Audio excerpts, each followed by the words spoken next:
Ang mga kautusan tungkol sa digmaan. Ikadalawampung kabanata. Kung kayo'y makikipagdigma, at makita ninyo na mas marami ang mga kabayo, karwahe, at sundalo ng inyong kalaban, huwag kayong matatakot, dahil kasama ninyo ang Panginoon na inyong Diyos, na naglabas sa inyo sa Ehipto. Bago kayo pumunta sa digmaan, dapat lumapit muna ang pari sa harapan ng mga sundalo at sabihin, "Makinig kayo, o mamamayan ng Israel. Sa araw na ito ay makikipagdigma kayo sa inyong mga kaaway. Lakasan ninyo ang inyong loob, at huwag kayong matakot, sapagkat ang Panginoon na inyong Diyos ang sasama sa inyo.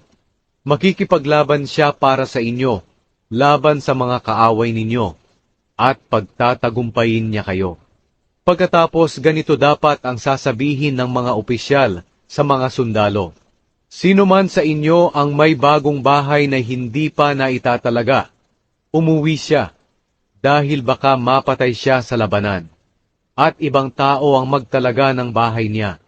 Kung mayroon sa inyong nakapagtanim ng ubas, at hindi pa niya napapakinabangan ang bunga nito, umuwi rin siya, dahil baka mapatay siya sa labanan, at ang ibang tao ang makinabang nito.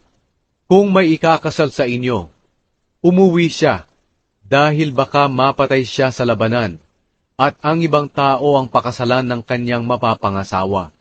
Sasabihin pa ng mga opisyal, "Kung mayroon sa inyong natatakot o naduduwag, umuwi siya, dahil baka maduwag din ang mga kasama niya." Kapag natapos na ng mga opisyal ang pagsasabi nito sa mga sundalo, pipili sila ng mga pinuno para pamahalaan ang mga sundalo. Kung sasalakay kayo sa isang lungsod, bigyan nyo muna sila ng pagkakataong sumuko. Kapag sumuko sila at buksan ang pintuan ng kanilang lungsod, gawin nyong alipin silang lahat at pagtrabahuhin para sa inyo. Pero kung hindi sila susuko, kundi makikipaglaban sila sa inyo, salakayin ninyo sila.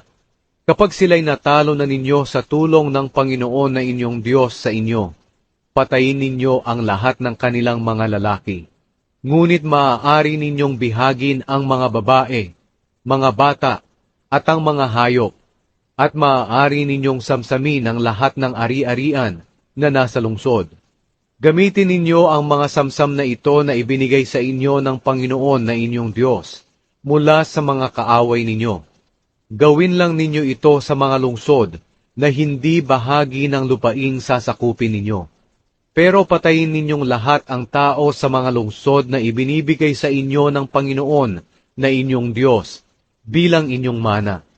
Lipulin ninyo ang lahat ng Heteo, Amoreo, Kananeo, Perezeo, Hiveo at Jebuseo bilang handog sa Panginoon na inyong Diyos ayon sa kanyang iniutos. Sapagkat kung hindi, tuturuan nila kayo ng lahat ng kasuklam-suklam na gawa na ginagawa nila sa pagsamba nila sa kanilang mga Diyos.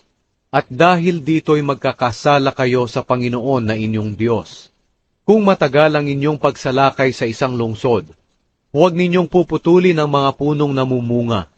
Kainin ninyo ang mga bunga nito, pero huwag nga ninyong puputulin, dahil hindi ninyo sila kalaban na inyong lilipulin. Pero maaari ninyong putulin ang mga puno na walang bunga, o walang bunga na maaaring kainin, at gamitin ito sa pagsakop sa lungsod, hanggang sa maagaw ninyo ito.